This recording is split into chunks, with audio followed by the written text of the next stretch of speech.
Successful people relish calculated risks. One of the most interesting finance shows I watch features interviews with financial managers. These people manage multi-billion-dollar hedge funds, mutual funds, and other financial instruments. One particular fund manager blew my mind. The interviewer asked him, "What do you do to avoid risk?"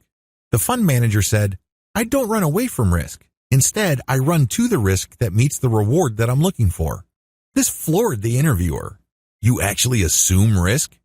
Well, it was kind of an ironic moment because I assumed that if this financial advice show host really knew his stuff, he would not have been surprised at all. One of the long-standing rules of the finance world is no risk means no reward. Put in another way, if you are looking for a high reward, you have to take on a lot of risk. Risk is always part of the package. Successful people know this. Accordingly, they take calculated risks because they know that the greater the risk, the greater the reward. Unfortunately, people trying to copy successful people oftentimes get it wrong. They end up gambling. They end up taking shots in the dark, hoping to get lucky. There's a big difference between risk-taking and gambling.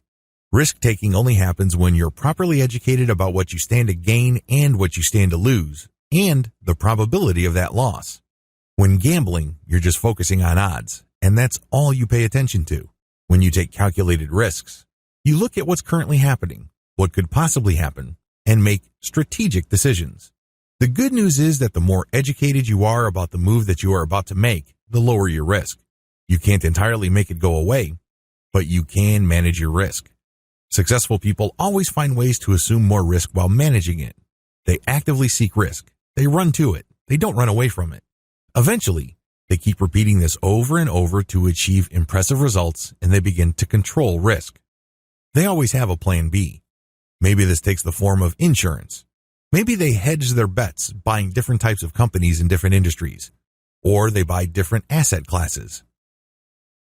For example, you could be buying risky stocks, but offsetting it by buying government bonds or investing in local real estate.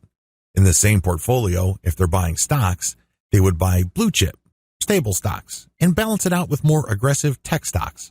Regardless, successful people relish calculated risks. Risks do not stop them in their tracks. Instead, they seek calculated risks.